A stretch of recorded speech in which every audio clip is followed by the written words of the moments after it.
మృత్యువు అనే పదం వినగానే సామాన్య మానవుడి హృదయం ఒక్కసారిగా గజగజ వణికిపోతుంది.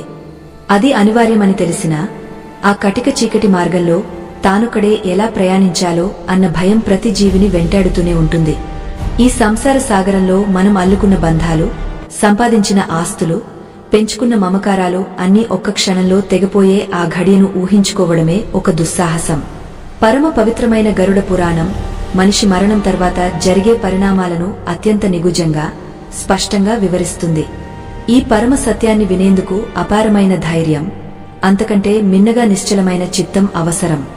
కేవలం కాలక్షేపం కోసం వినేవారికి, ఆధ్యాత్మిక చింతన లేనివారికి ఈ రహస్యాలు అర్థం కావు. ఆత్మ ప్రయాణం గురించి తెలుసుకోవాలనే తీవ్రమైన జిజ్ఞాస, ఓపిక లేనివారు ఇక్కడే విరమించుకోవడం ఉత్తమం. ఎందుకంటే ఇది కేవలం కథ కాదు, రేపు మనం వెళ్లబోయే దారికి సంబంధించిన మ్యాపు వంటిది. మనం ఈనాడు చెప్పుకోబోయే ఈ పరమ రహస్యగాథ జీవుడు దేహాన్ని విడిచిన మొదటి క్షణం నుండి 12 రోజుల వరకు సాగే ఒక అనిర్వచనీయమైన యాత్ర. మరణించిన తర్వాత ఆత్మ ఎక్కడికి వెళ్తుంది? తన వారందరూ ఏడుస్తుంటే ఆత్మ ఏం చేస్తుంది? ఆ 12 రోజుల పాటు మనం చేసే కర్మకాండలు ఆత్మకు ఎలా చేరుతాయి? వీటన్నింటికీ సమాధానం గరుడ పురాణంలో ఉంది. మనిషి ప్రాణం పోయే సమయానికి ఆ జీవి పడే వేదన వర్ణనాతీతం. వందలాది తేళ్లు ఒక్కసారిగా కుట్టినంత నొప్పిని అనుభవిస్తూ కంచె మూసుకుపోయి, మాట రాక, కళ్ల ముందు లోకం చీకటిగా మారిపోతుంది. అప్పుడు ఆ జీవుడు తన గత జీవితాన్ని ఒక క్షణం పాటు గుర్తు తెచ్చుకుంటాడు. తాను చేసిన పాపపు పనులు, పుణ్యకార్యాలు అన్నీ ఒక చలనచిత్రంలా కళ్ల ముందు కదలాడుతుంటాయి. ఆ సమయంలోనే యమధర్మరాజు పంపిన 2 భయంకరమైన దూతలు అక్కడికి చేరుకుంటారు. ఆ యమదూతల రూపం వర్ణించనలవి కాదు. కాటుక వంటి నల్లని శరీరాలు, ఎర్రటి కళ్ళు, కోరలు కలిగిన ముఖాలతో వారు ఆ జీవుడిని పట్టుకోవడానికి సిద్ధంగా ఉంటారు. జీవుడు తన దేహాన్ని విడిచిపెట్టడానికి సిద్ధంగా ఉండడు. ఆ మమకారం అతడిని బంధించి ఉంచుతుంది. కాని కాలం ఎవరికోసం ఆగదు. ఆ దూతలు ఆత్మను దేహం నుండి బయటకు లాగుతారు. అలా బయటకు వచ్చిన ఆత్మను అంగుష్కమాత్ర పురుషుడు అంటారు. అంటే కేవలం ఒక బొటనవేలు పరిమాణంలో ఉండే ఒక సూక్ష్మ రూపం. ఆ సమయంలో ఆత్మకు ఆకలి, దప్పిక వంటి భావనలు మొదలవుతాయి. తను ప్రాణం విడిచిన ఆ ప్రదేశంలోనే ఆత్మ తిరుగుతూ ఉంటుంది. తన శరీరం పక్కన కూర్చుని ఏడుస్తున్న భార్యాపిల్లలను చూసి తాను మాట్లాడాలని ప్రయత్నిస్తుంది. కాని ఆత్మ మాటలు ఎవరికీ వినిపించవు. తను పట్టుకోవాలని చూసినా ఎవరూ దొరకరు. అదొక నిస్సహాయ స్థితి. ఆత్మ తన ఇంటిలో జరిగే ప్రతి విషయాన్ని గమనిస్తూనే ఉంటుంది. తన కోసం పెట్టిన ఏడుపులు, తన శరీరాన్ని శ్మశానానికి తీసుకువెళ్లే ఏర్పాట్లు అన్నీ చూస్తూ దిక్కుతోచని స్థితిలో ఉంటుంది. గరుడ పురాణం ప్రకారం జీవుడు మరణించిన మొదటి రోజు నుండి 10 రోజుల వరకు ఇచ్చే పిండాలు ఆత్మకు ఒక నూతన శరీరాన్ని నిర్మించడానికి ఉపయోగపడతాయి. అవును, ఆశ్చర్యంగా ఉన్నా ఇది నిజం. మనం చేసే కర్మకాండల వల్ల ఆత్మకు యమలోక మార్గంలో ప్రయాణించడానికి అవసరమైన శక్తి, ఒక నూతన ఆవరణం ఏర్పడతాయి.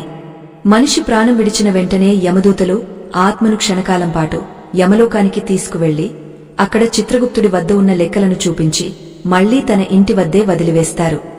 ఎందుకంటే ఆ 12 రోజుల కర్మలు పూర్తి కాకుండా ఆత్మకు ముందుకు వెళ్లే అధికారముండదు. ఆత్మ తన ఇంటి చూరు మీదనో లేదా ఇష్టమైన వస్తువుల దగ్గరో తచ్చాడుతూ ఉంటుంది. మరణం తర్వాత మొదటి రోజు ఇచ్చే పిండం ఆత్మకు శిరస్సును ఏర్పరుస్తుంది. రెండో రోజు పిండం మెడను, భుజాలను నిర్మిస్తుంది. ఇలా ప్రతిరోజు మనం చేసే దాన ధర్మాలు, వేద మంత్రోచ్చారణలు ఆత్మకు ఒక రూపాన్ని ఇస్తాయి. ఈ ప్రక్రియ జరుగుతున్నంత కాలం ఆత్మకు విపరీతమైన ఆకలి వేస్తుంది. ఆకలితో అలమటిస్తున్న ఆత్మకు మనం పెట్టే బలిపిండమే ఆహారం. అందుకే మన పెద్దలు మరణించిన వారి ఆచారాలను ఏమాత్రం అశ్రద్ధ చేయకుండా నిర్వహించాలని చెబుతారు. ఆ 12 రోజులు ఆత్మ తన కుటుంబ సభ్యుల ప్రవర్తనను కూడా గమనిస్తూ ఉంటుంది. తన మరణం పట్ల వారు నిజంగానే దుఃఖిస్తున్నారా లేదా ఆస్తిపాస్తుల కోసం గొడవ పడుతున్నారా అనేది ఆత్మకు స్పష్టంగా కనిపిస్తుంది. జీవుడు మరణించిన తర్వాత ఆ ఇంటి వాతావరణం మొత్తం మారిపోతుంది. గరుడ పురాణం ప్రకారం ఆ 12 రోజులు ఆ ఇల్లు ఒక అపరిశుద్ధమైన ప్రదేశంగా పరిగణించబడుతుంది. ఎందుకంటే అక్కడ ఒక అశరీర జీవి సంచరిస్తూ ఉంటుంది. ఆత్మ తన ప్రయాణానికి సిద్ధపడాలి అంటే తన బంధువులు చేసే సపిండీకరణం అత్యంత కీలకం. మొదటి 10 రోజులు ఆత్మకు ఒక యాతనా శరీరం ఏర్పడుతుంది. ఈ శరీరం ద్వారానే ఆత్మ భవిష్యత్తులో యమలోక మార్గంలోని ఇబ్బందులను ఎదుర్కోవాల్సి ఉంటుంది. మన పురాణాలు చెబుతున్న ఈ విషయాలు కేవలం మూఢనమ్మకాలు కావు. ప్రతి ఆచారం వెనుక ఒక శాస్త్రీయమైన, ఆధ్యాత్మికమైన కోణం దాగి ఉంది. చనిపోయిన వ్యక్తికి మనమిచ్చే గౌరవం, చేసే ప్రార్థనలు ఆత్మకు ప్రశాంతతను చేకూరుస్తాయి. చాలామందికి ఒక సందేహం ఉంటుంది. అసలు మరణించిన తర్వాత ఆత్మకు ఆకలి వేస్తుందా, దానికి దాహం ఉంటుందా అని. భౌతిక దేహం నశించినా మనసు మరియు ప్రాణశక్తితో కూడిన సూక్ష్మ శరీరం మాత్రం సజీవంగానే ఉంటుంది. ఆ సూక్ష్మ శరీరానికే ఈ వేదనలు ఉంటాయి. యమదూతలు ఆత్మను తోసుకుంటూ తీసుకువెళ్లే సమయంలో ఆ మార్గంలో ఎండ తీవ్రత, ముళ్ల పొదలు, వేడి ఇసుక వంటి ఎన్నో ఆటంకాలు ఎదురవుతాయి. వీటన్నింటినీ తట్టుకోవడానికి కావాల్సిన శక్తిని ఆత్మ మనం చేసే దశదిన కర్మల నుండి పొందుతుంది. అందుకే పుత్రుడు లేదా వారసుడు చేసే కర్మకాండలకు అంత ప్రాముఖ్యత ఉంది. ఆ పిండ ప్రదానం చేయకపోతే ఆత్మ ఒక ప్రేతాత్మగా మారి ఆకలి దప్పికలతో ఈ లోకంలోనే భయంకరంగా తిరుగుతూ ఉంటుంది. ప్రతిరోజు ఇచ్చే పిండం ఆత్మకు ఒక్కో అవయవాన్ని ప్రసాదిస్తుంది. 10వ రోజు పిండంతో ఆత్మకు పూర్తి శరీరం సిద్ధమవుతుంది. 11వ రోజు ఆత్మ తన ప్రయాణం గురించి ఆలోచించడం ప్రారంభిస్తుంది. 12వ రోజు మనం చేసే సపిండీకరణం ద్వారా ఆత్మ తన పితృ దేవతల దగ్గరకు చేరుకోవడానికి అనుమతి పొందుతుంది. ఈ 12 రోజుల ప్రయాణం ఆత్మకు ఒక గొప్ప పరివర్తన కాలం. భూలోక మమకారాలను వదిలించుకుని పరలోక ప్రయాణానికి సిద్ధమవ్వాల్సిన ఘడియలు అవి. ఈ సమయంలో ఇంట్లో రామాయణం లేదా గరుడ పురాణ పఠనం చేయడం వల్ల ఆత్మకు జ్ఞానం లభిస్తుంది. తాను ఎవరు, తన అసలు గమ్యమేమిటి అనే విషయాలు ఆత్మకు అప్పుడు బోధపడతాయి. మానవ జన్మ అనేది ఎంతో ఉన్నతమైనది. కాని అరిషడ్వర్గాల ప్రభావంతో మనం ఎన్నో పాపాలు చేస్తుంటాం. ఆ పాపాల ఫలితం మరణం తర్వాత అనుభవించక తప్పదు. యమభటులు ఆత్మను భయపెడుతూ నరకలోక దృశ్యాలను చూపిస్తూ తీసుకువెళుతుంటే ఆత్మ పడే ఆవేదనను వర్ణించడం ఎవరి వల్ల కాదు. ఒకవైపు తన వారిని వదిలి వెళ్తున్నాననే బాధ, మరోవైపు రాబోయే కాలం పట్ల భయం. ఈ రెండింటి మధ్య ఆత్మ కొట్టుమిట్టాడుతుంటుంది. అందుకే మనిషి బ్రతికున్నప్పుడే ధర్మ మార్గంలో నడవాలని, ఇతరులకు మేలు చేయాలని మన పెద్దలు హెచ్చరిస్తుంటారు. మనం చేసే ప్రతి పనికి ఒక ప్రతిఫలం ఉంటుంది. అది ఈ లోకంలో కాకపోయినా పరలోకంలో ఖచ్చితంగా ఎదురవుతుంది. ఈ ఆధ్యాత్మిక ప్రయాణంలో మనం తెలుసుకోవలసినవి ఇంకా ఎన్నో ఉన్నాయి. మొదటి 12 రోజులు ఆత్మ అనుభవించే స్థితిగతులు, అది చూసే దృశ్యాలు కేవలం ఒక ఆరంభం మాత్రమే. ఆ తర్వాత ఆత్మ వైతరిణీ నదిని ఎలా దాటుతుంది, యమధర్మరాజు ముందు ఎలా నిలబడుతుంది, చిత్రగుప్తుడు ఆత్మ చేసే కర్మల లెక్కను ఎలా వివరిస్తాడు. ఇవన్నీ వినడానికి ఎంతో ఆసక్తికరంగా ఉన్నా ఇవి మన జీవితానికి దిశానిర్దేశం చేసే పాఠాలు. మృత్యువు అంటే భయం కాదు, అదొక మేలుకొలుపు. జీవితం శాశ్వతం కాదని, మన వెంట వచ్చేవి కేవలం మనం చేసిన పుణ్య కార్యాలు మాత్రమేనని గుర్తుచేసే ఒక అద్భుతమైన సత్యం. ఈ సత్యాన్ని గ్రహించినవాడు ఈ లోకంలో దేనికి భయపడడు, దేనికి అతిగా ఆశపడడు. కాలచక్రం నిరంతరం తిరుగుతూనే ఉంటుంది. పుట్టిన ప్రతి ప్రాణి గిట్టక తప్పదు, గిట్టిన ప్రతి జీవి మరల పుట్టక తప్పదు. ఇది ప్రకృతి ధర్మం. అయితే ఈ జనన మరణాల మధ్య ఉండే ఆ నిగుజ్జమైన సమయం, ఆ కటిక చీకటి మార్గం గురించి తెలుసుకోవడం సామాన్యులకు సాధ్యం కాదు. ఈ పరమ సత్యాలను వినడానికి గుండె నిబ్బరం కావాలి.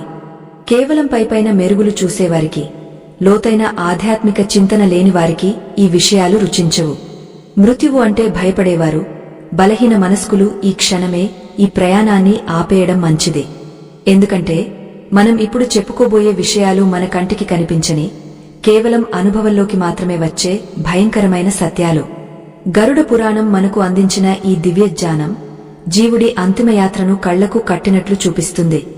మనం గతంలో చెప్పుకున్నట్లుగా జీవుడు దేహాన్ని విడిచిన వెంటనే అంగుష్కమాత్ర రూపంలో బయటకు వస్తాడు. ఆ సమయంలో ఆత్మకు తన చుట్టూ ఏం జరుగుతుందో అంతా కనిపిస్తుంది. తన ప్రాణం లేని దేహాన్ని చూసి ఆత్మ విలవిలలాడిపోతుంది. మళ్లీ ఆ దేహంలోకి ప్రవేశించాలని శతవిధాలా ప్రయత్నిస్తుంది. కాని కాలపాసం అప్పటికే ఆత్మను బంధించి ఉంచుతుంది. తన భార్య, బిడ్డలు శవం చుట్టూ చేరి ఏడుస్తుంటే ఆత్మవారి దగ్గరకు వెళ్లి, నేను ఇక్కడే ఉన్నాను, ఏడవకండి అని చెప్పాలని చూస్తుంది. వారిని తాకాలని ప్రయత్నిస్తుంది. కాని ఆత్మకు స్పర్శ ఉండదు. దాని మాటలు ఎవరికీ వినిపించవు. ఆ నిస్సహాయత కలిగించే వేదన 100 వృశ్చికాలు ఒక్కసారిగా కుట్టినంత భయంకరంగా ఉంటుంది. ఇక్కడ ఒక రహస్యముంది. ప్రాణం పోయిన తర్వాత కూడా ఆ జీవుడికి తన ఇంటి మీద, తన వస్తువుల మీద మమకారం చావదు. అందుకే శ్మశానానికి శవాన్ని తీసుకువెళ్లే వరకు ఆత్మ ఆ దేహం చుట్టూనే తిరుగుతూ ఉంటుంది. యమదూతలు ఆత్మను లాక్కుని వెళ్లడానికి సిద్ధంగా ఉన్నా ఆ 10-12 రోజుల పాటు ఆత్మకు భూలోకంతో ఒక విడదీలేని బంధం ఉంటుంది. శ్మశానంలో దేహాన్ని దహనం చేస్తుంటే ఆ మంటలను చూసి ఆత్మ అల్లాడిపోతుంది. నా అందమైన శరీరం కాలిపోతోంది, నా నివాసం బూడిదైపోతోంది అని ఆక్రోశిస్తుంది. ఆ సమయంలోనే ఆత్మకు ఈ ప్రపంచమీద ఉన్న మోహం ఒక్కొక్కటిగా విడిపోవాలి. కాని సంసార బంధాలు అంత తేలికగా వదలవు.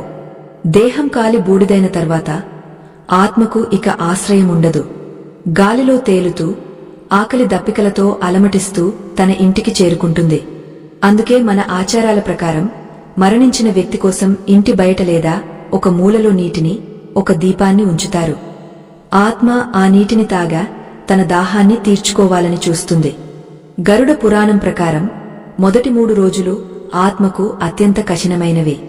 ఎటు వెళ్లాలో తెలియక, ఎవరు రక్షిస్తారో అర్థం కాక దిక్కుతోచని స్థితిలో ఉంటుంది. ఆ సమయంలో యమదూతలు ఆత్మకు నరకలోకంలోని భయానక దృశ్యాలను చూపిస్తూ హెచ్చరిస్తుంటారు. ఓ జీవుడా, నువ్వు బ్రతికున్నప్పుడు ధర్మం చేయలేదు, దానాలు చేయలేదు, ఇప్పుడు ఈ బాధలు అనుభవించక తప్పదు అంటూ గద్దిస్తారు. ఈ సమయంలో ఆత్మ ఎదుర్కొనే అతిపెద్ద సమస్య ఆకలి. భౌతిక దేహం లేకపోయినా సూక్ష్మ శరీరానికి ఆకలి వేస్తుంది. మనం పెట్టే పిండం ఆత్మకు అమృతంలా మారుతుంది. పుత్రులు చేసే తర్పణాలు, వదిలే నీళ్లు ఆత్మకు శక్తిని ఇస్తాయి. ఒకవేళ ఆ కర్మకాండలు సక్రమంగా జరగకపోతే ఆత్మ ప్రేత రూపం దాల్చి తన వారినే పీడిస్తుంది. అంటే అది కోపంతో చేసే పని కాదు, ఆకలి తట్టుకోలేక చేసే ఆర్తనాదం. అందుకే 12 రోజుల కర్మలు అనేవి కేవలం ఆచారాలు కావు, అవి ఆత్మకు మనం ఇచ్చే ఆహారం. ప్రతిరోజు పెట్టే పిండం వల్ల ఆత్మకు ఒక్కో అవయవం ఏర్పడుతుంది. మొదటి రోజు శిరస్సు, రెండో రోజు కళ్ళు, మూడో రోజు ముక్కు, ఇలా అవయవాల నిర్మాణం జరుగుతుంది. యమదూతల రూపం గురించి వింటేనే ఒళ్ళు గగుర్పొడుస్తుంది. వారి చేతిలో ఉండే పాశాలు, వారు వేసే కేకలు ఆత్మను వణికించివేస్తాయి. ఆ దూతలు ఆత్మను యమలోక మార్గంలో తీసుకువెళ్లేటప్పుడు ఆ దారిలో ఉండే అడ్డంకులు సామాన్యమైనవి కావు. అక్కడ సూర్యుడు 12 రెట్లు ఎక్కువ వేడిని కురిపిస్తాడు. నీడ దొరకదు, తాగడానికి నీరు ఉండదు. అటువంటి మార్గంలో ఆత్మ నడవాలి అంటే దానికి పుణ్యఫలం తోడుండాలి. బ్రతికున్నప్పుడు ఎవరైతే బాటసారులకు నీరు ఇచ్చారో, ఎవరైతే చెట్లను నాటారో వారికి ఆ మార్గంలో కొంత ఉపశమనం లభిస్తుందని పురాణాలు చెబుతున్నాయి. ఏ పుణ్యం చేయని వారు మాత్రం ఆ వేడి ఇసుకలో కాలిపోతూ ప్రయాణించాల్సి ఉంటుంది. 3వ రోజు నుండి ఆత్మకు తన పరిస్థితి మీద ఒక స్పష్టత రావడం మొదలవుతుంది. తాను ఇక తిరిగి రాలేనని, ఈ లోకంతో తన బంధం తెగిపోయిందని గ్రహిస్తుంది. కాని మనసులోని కోరికలు మాత్రం చావవు. తన ఆస్తి ఎవరికి దక్కుతుంది, తన పిల్లలు ఎలా బ్రతుకుతారు అన్న చింత ఆత్మను వేధిస్తూనే ఉంటుంది. ఈ మానసిక వేదన శారీరక వేదన కంటే భయంకరమైనది. అందుకే చనిపోయిన వారి ఇంట్లో 12 రోజుల పాటు గరుడ పురాణం చదువుతారు. ఆ కథలు విన్నప్పుడు ఆత్మకు వైరాగ్యం కలుగుతుంది. అంతా మిథ్య, నేనేది శాశ్వతం కాదు అనే జ్ఞానం కలిగినప్పుడే ఆత్మ ప్రశాంతంగా యమలోక మార్గంలో అడుగులు వేయగలుగుతుంది. చనిపోయిన 10 రోజుల్లో ఆత్మకు యాతన శరీరం పూర్తిగా సిద్ధమవుతుంది. ఈ శరీరం కేవలం కష్టాలను అనుభవించడానికి మాత్రమే ఉపయోగపడుతుంది.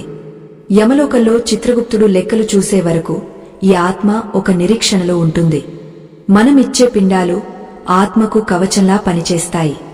ఒకవేళ ఆ పిండ ప్రదానం చేసే వ్యక్తి శ్రద్ధ లేకుండా చేస్తే ఆ ఫలితం ఆత్మకు దక్కదు. అందుకే కర్మకాండలు చేసేటప్పుడు మనసుని నిశ్చలంగా ఉంచుకుని మరణించిన వ్యక్తి పట్ల కృతజ్ఞతా భావంతో చేయాలి. మన పూర్వీకులు ఏర్పరిచిన ప్రతి నియమం వెనుక ఒక గొప్ప ఉద్దేశ్యం ఉంది. ఆత్మ తన ప్రయాణాన్ని సుగమం చేసుకోవడానికి ఈ 12 రోజులు ఒక పునాది వంటివి. ప్రకృతిలో ప్రతిదీ ఒక క్రమపద్ధతిలో జరుగుతుంది. పగలు తర్వాత రాత్రి, వసంతం తర్వాత గ్రీష్మం ఎలా వస్తాయో, మరణం తర్వాత ఈ ఆత్మ ప్రయాణం కూడా అలాగే సాగుతుంది. ఇది ఎవరూ తప్పించలేని సత్యం.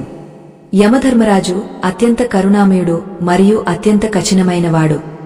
ధర్మం తప్పని వారికి ఆయన తండ్రిలా కనిపిస్తాడు, పాపులకు కాలేముడిలా కనిపిస్తాడు. ఈ ప్రయాణంలో ఆత్మ ఎదుర్కొనే తదుపరి ఘట్టాలు మరింత ఉత్కంఠభరితంగా ఉంటాయి. వైతరిణి నది తీరం, అక్కడ ఉండే భయానక జీవులు, ఆ నదిని దాటడానికి కావాల్సిన గోదానం విశిష్టత ఇవన్నీ జీవుడి భవిష్యత్తును నిర్ణయిస్తాయి. మరణం అనేది ఒక ముగింపు కాదు, అది ఒక సుదీర్ఘ ప్రయాణానికి ఆరంభం మాత్రమే. ఈ లోకంలో మనం సంపాదించిన ఏదీ మన వెంట రాదు. కేవలం మనం చేసిన కర్మలు మాత్రమే మనల్ని నీడలా వెంటాడుతాయి. ఆ కర్మల భారంతోనే ఆత్మ యమలోకానికి చేరుకుంటుంది. దారిలో ఎదురయ్యే అగ్నిపర్వతాలు, రక్తం ప్రవహించే నదులు, భయంకరమైన అడవులు అన్నీ మన పాపపుణ్యాల ప్రతిరూపాలే. ఈ సత్యాలను గ్రహించి ఇప్పటికైనా మనిషి తన జీవన శైలిని మార్చుకోవాలి. పరమాత్మ చింతనతో, పరోపకార బుద్ధితో బ్రతికినవాడు మరణానంతర ప్రయాణాన్ని చూసి భయపడాల్సిన అవసరముండదు. ఈ యాత్రలో మనం తెలుసుకోవాల్సిన అద్భుతాలు ఇంకా ఎన్నో మున్ముందు వేచి ఉన్నాయి. మృత్యువు అనేది ఒక సామాన్యమైన ముగింపు కాదు, అది అనంతమైన కాలగమనంలో జీవుడు మార్చుకునే ఒక పాత వస్త్రం వంటిది. అయితే ఆ వస్త్రాన్ని విడిచిపెట్టిన తర్వాత కొత్త రూపాన్ని ధరించే వరకు సాగే ఆ 12 రోజుల ప్రయాణం అత్యంత కఠినమైనది, క్లిష్టమైనది. ఈ పరమ సత్యాలను వినడానికి చిత్తశుద్ధి, గుండె నిబ్బరం ఎంతో అవసరం. లోకసంబంధమైన ఆలోచనలతో, చపల చిత్తంతో ఉండేవారు ఈ రహస్యాలను జీర్ణించుకోలేరు. కేవలం వినోదం కోసం కాకుండా జీవిత పరమార్థాన్ని తెలుసుకోవాలనే తపన ఉన్నవారు మాత్రమే ఈ ప్రయాణంలో ముందుకు సాగాలి. ఓపిక లేనివారు, మృత్యువు పట్ల కేవలం భయాన్ని మాత్రమే కలిగి ఉండేవారు ఇక్కడే ఆగపోవడం శ్రేయస్కరం. ఎందుకంటే మనం ఇప్పుడు తెలుసుకోబోయే విషయాలు జీవుడి ఆకలిని, ఆవేదనను మరియు ధర్మసూత్రాలను కళ్లకు కట్టినట్లు వివరిస్తాయి. గరుడ పురాణం ప్రకారం మరణించిన 4వ రోజు నుండి 6వ రోజు వరకు ఆత్మ ఎదుర్కొనే పరిస్థితులు మరింత దయనీయంగా ఉంటాయి. మొదటి 3 రోజుల్లో శిరస్సు, మెడ, భుజాలు ఏర్పడిన తర్వాత 4వ రోజు మనం పెట్టే పిండం ద్వారా ఆ జీవుడికి హృదయం, రొమ్ము భాగం ఏర్పడతాయి. 5వ రోజున నాభిస్థానం, 6వ రోజున గుహ్య భాగాలు మరియు వెన్నుపూస తయారవుతాయి. ఈ ప్రక్రియ జరుగుతున్నప్పుడు ఆ జీవుడు తన ఇంటి పరిసరాల్లోనే సంచరిస్తూ ఉంటాడు. తనకి ఇష్టమైన వస్తువులను చూసి, తన భార్యాపిల్లలను చూసి కన్నీరు మున్నీరవుతాడు. తాను సంపాదించిన ధనం, తాను కట్టుకున్న మేడ మిగిలిపోయాయి కాని తాను మాత్రం వెళ్లిపోవాల్సి వస్తోంది అన్న పశ్చాత్తాపం అతడిని వెంటాడుతూ ఉంటుంది. ఆ సమయంలో ఆత్మకు విపరీతమైన ఆకలి వేస్తుంది. ఆకలి ఎంత తీవ్రంగా ఉంటుందంటే 1000 సంవత్సరాలు ఆహారం లేనివాడు పడే వేదన అంతా ఆ క్షణంలోనే అనుభవిస్తాడు. మనం పెట్టే పిండం ఆ సూక్ష్మ శరీరానికి మాత్రమే అందుతుంది. ఒకవేళ ఆ పిండ ప్రదానం సక్రమంగా జరగకపోతే ఆత్మ ఆకలితో అల్లాడుతూ ఆ ఇంటి గోడల మీద, చూరు మీద కూర్చుని తన వారిని శపిస్తుంది. అందుకే శ్రాద్ధ కర్మలు చేసేటప్పుడు అత్యంత భక్తి శ్రద్ధలతో, నియమ నిబద్ధతలతో చేయాలి. ఆ సమయంలో వదిలే తిలోదకాలు, నువ్వులు మరియు నీరు ఆత్మకు దాహాన్ని తీర్చి ప్రయాణానికి అవసరమైన శక్తిని ఇస్తాయి. ఈ 6 రోజుల కాలంలో యమదూతలు ఆత్మను వదిలిపెట్టరు. వారు నిరంతరం ఆత్మను హెచ్చరిస్తూనే ఉంటారు. ఓరీ జీవుడా, నువ్వు జీవించి ఉన్నప్పుడు దేవతా పూజలు చేయలేదు, అతిథులకు భోజనం పెట్టలేదు, కేవలం నీ సుఖం కోసమే బ్రతికావు. ఇప్పుడు ఈ యాతనలు అనుభవించక తప్పదు అంటూ భయపెడతారు. ఆ మాటలు విన్నా ఆత్మ తల్లడిల్లిపోతుంది. తాను చేసిన చిన్న చిన్న తప్పులు కూడా అప్పుడు కొండంతలై కనిపిస్తాయి. ధర్మరాజు కొలువులో జరిగే విచారణకు ఇది ఒక సన్నాహక సమయం. ఈ లోకంలో మనం చేసే ప్రతి కర్మ మన ప్రమేయం లేకుండానే మనల్ని యమలోక మార్గంలో వెంటాడుతుంటుంది. ఆత్మ తన పుత్రులు చేసే కార్యాలను నిశితంగా గమనిస్తుంది. కొడుకు చేసే ప్రతి పిండ ప్రదానం ఆత్మకు ఒక అమృత బిందువులా అనిపిస్తుంది. ఒకవేళ కొడుకు శ్రద్ధ లేకుండా కేవలం తూతుమంత్రంగా పనులు చేస్తుంటే ఆత్మ తీవ్రమైన నిరాశకు లోనవుతుంది. ఈ ప్రపంచంలో బంధాలు అన్ని స్వార్థపూరితమైనవని ఆ క్షణంలో ఆ జీవుడికి అర్థమవుతుంది. ఆ 12 రోజుల ప్రయాణంలో ఆత్మకు కలిగే జ్ఞానోదయం మరే ఇతర కాలంలోనూ కలగదు. వైరాగ్యం అనేది మనిషికి చావు దగ్గర పడినప్పుడు లేదా మరణించిన తర్వాత మాత్రమే పరిపూర్ణంగా కలుగుతుంది. అందుకే ఈ కర్మకాండల సమయంలో ఇంట్లో పురాణ పఠనం చేయడం ద్వారా ఆత్మకు కొంత ఉపశమనం లభిస్తుంది. 6వ రోజు పూర్తయ్యేసరికి ఆత్మకు ఒక పాక్షిక శరీరం సిద్ధమవుతుంది. ఈ శరీరాన్ని యాతనా శరీరం అంటారు. అంటే కేవలం కష్టాలను, నొప్పులను భరించడానికే పుట్టిన శరీరం. ఈ శరీరానికి మరణం ఉండదు, కేవలం వేదన మాత్రమే ఉంటుంది. భూలోకంలో మనం అనుభవించే నొప్పికి ఒక పరిమితి ఉంటుంది, కాని ఈ యాతనా శరీరానికి కలిగే నొప్పి అనంతం. యమలోక మార్గంలో ఉండే కీకారణ్యాలు, ముళ్లదారులు, వేడిగాలులు ఈ శరీరాన్ని హింసిస్తాయి. ఆ హింసను తట్టుకోవడానికి కావలసిన మానసిక స్థైర్యం ఆత్మకు మనం చేసే ప్రార్థనల వల్ల మాత్రమే లభిస్తుంది. మన ధర్మశాస్త్రాలు చెబుతున్న ప్రకారం మరణించిన వ్యక్తికి చేసే దానధర్మాలు ఆత్మకు దారి పొడవునా రక్షణగా నిలుస్తాయి. ఉదాహరణకు, భూమిపై జీవించి ఉన్నప్పుడు ఎవరైతే పాదరక్షలను, చెప్పులను దానం చేస్తారో వారికి యమలోక మార్గంలోని వేడి ఇసుకలో నడుస్తున్నప్పుడు పాదాలు కాలకుండా రక్షణ లభిస్తుంది. ఎవరైతే గొడుగును దానం చేస్తారో వారికి తీక్షణమైన సూర్యరశ్మి నుండి ఉపశమనం లభిస్తుంది. ఇవన్నీ వినడానికి కథల్లా అనిపించవచ్చు, కాని ఇవి ప్రకృతి యొక్క అంతర్గత న్యాయ సూత్రాలు. మనం ఏది ఇస్తామో అదే మనకు తిరిగి వస్తుంది. అది ఈ లోకంలో కాకపోయినా పరలోకంలో ఖచ్చితంగా అందుతుంది. 7వ రోజు నుండి ఆత్మకు తన ప్రయాణం పట్ల మరింత భయం పెరుగుతుంది. యమదూతలు ఆత్మను తోసుకుంటూ గద్దిస్తూ ముందుకు తీసుకువెళ్లే సమయం ఆసన్నమవుతుంది. ఆ దారిలో ఉండే భయంకరమైన శబ్దాలు, అంధకారం ఆత్మను వణికించివేస్తాయి. ఆ సమయంలో ఆత్మ తన ఇంటిని, తన వారిని తలచుకుని ఏడుస్తుంది. కాని ఆ ఏడుపు వినేవారు ఎవరూ ఉండరు. కేవలం తాను చేసిన పుణ్యకర్మలు మాత్రమే ఆ చీకటిలో చిన్న దీపాల్లా కనిపిస్తాయి. అందుకే మనిషి తన జీవిత కాలంలో కనీసం ఒక్కరికైనా మేలు చేయాలని, ఆ పుణ్యమే తనను ఆఖరి గడియలో కాపాడుతుందని పెద్దలు చెబుతుంటారు. ఈ 12 రోజుల ప్రక్రియలో బంధుమిత్రుల ప్రవర్తన కూడా ఆత్మకు కనిపిస్తుంది.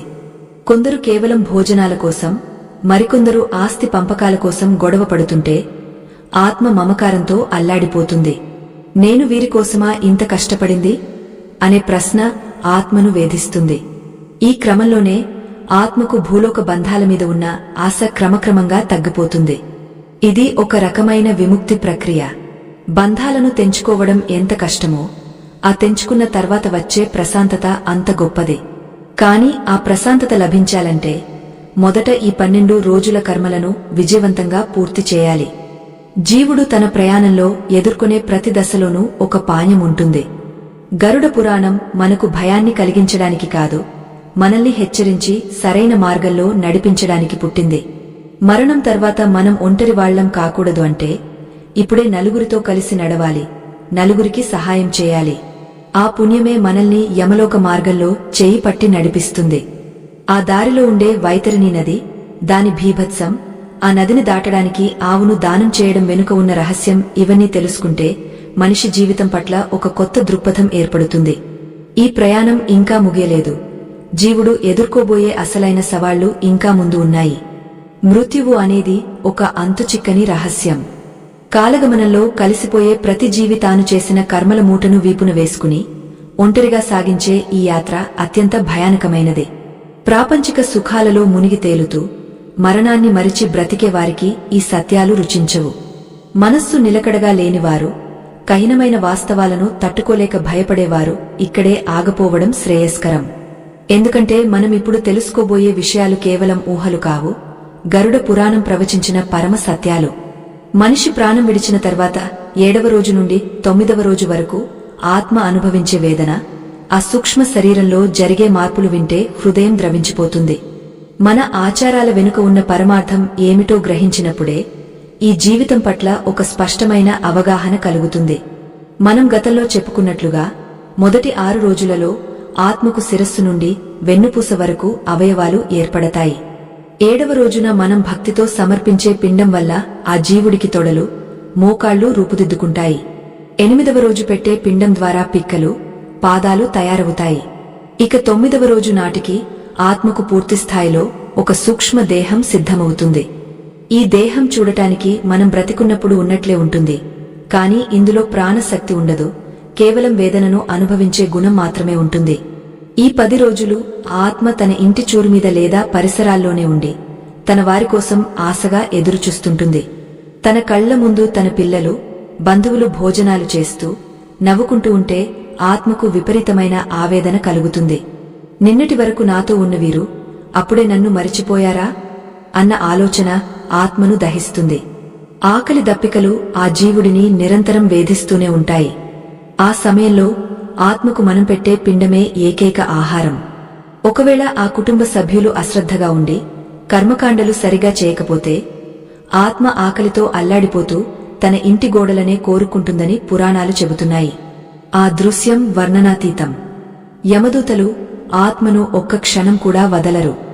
వారు ఆ ఆత్మను బెదిరిస్తూ యమలోక మార్గంలోని భయానక దృశ్యాలను వివరిస్తుంటారు.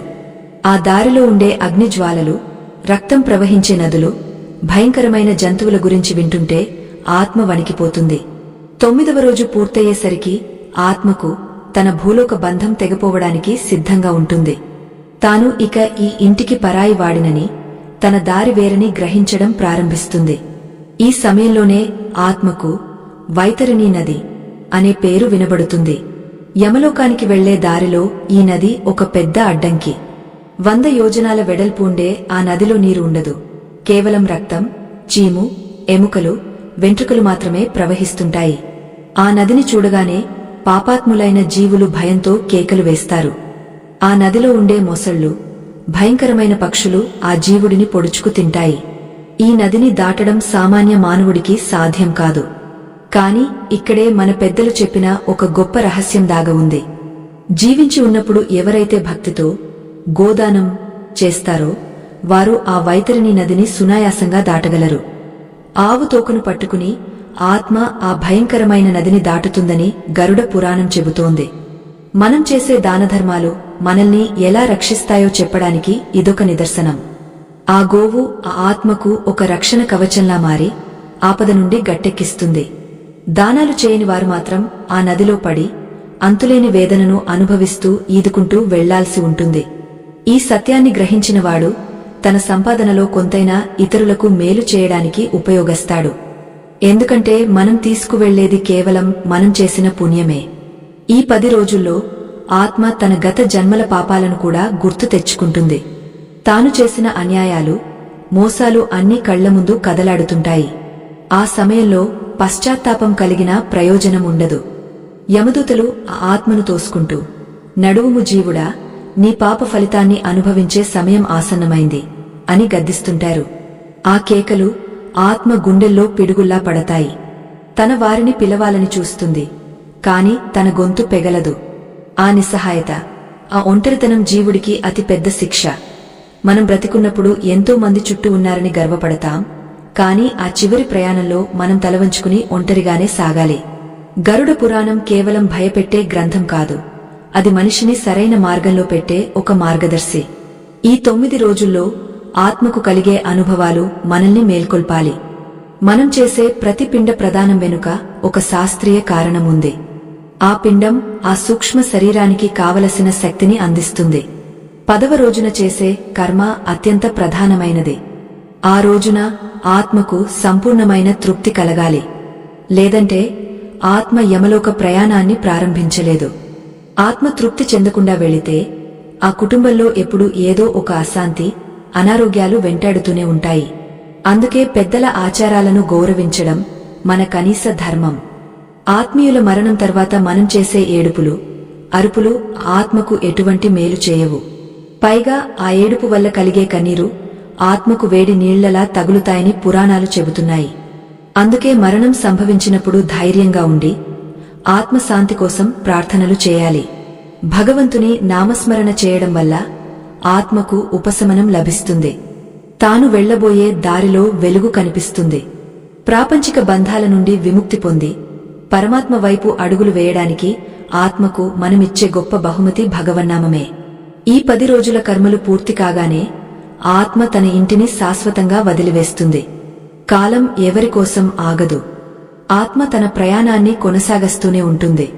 యమలోక మార్గంలో ఎదురయ్యే తదుపరి ఘట్టాలు మరింత ఉత్కంఠభరితంగా భయానకంగా ఉంటాయి.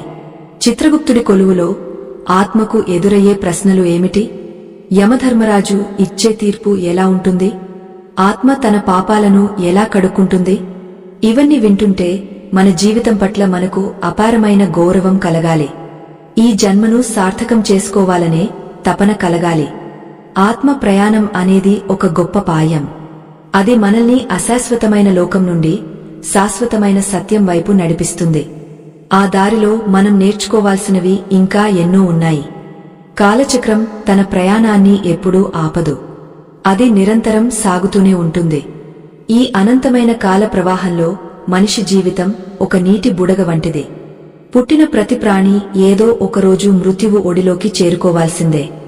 అయితే మరణం తర్వాత జరిగే ఆ 12 రోజుల ప్రయాణం గురించి తెలుసుకోవడం వల్ల మనిషిలో ఉన్న అహంకారం నశిస్తుంది. ఈ పరమ సత్యాలను వినడానికి అపారమైన ధైర్యం ఉండాలి. కేవలం పైపైన మెరుగులు చూసేవారికి, ఆధ్యాత్మిక చింతన లేనివారికి ఈ రహస్యాలు భయాన్ని కలిగిస్తాయి. ఓపిక లేనివారు, సత్యాన్ని అంగీకరించలేనివారు ఇప్పుడే విరమించుకోవచ్చు.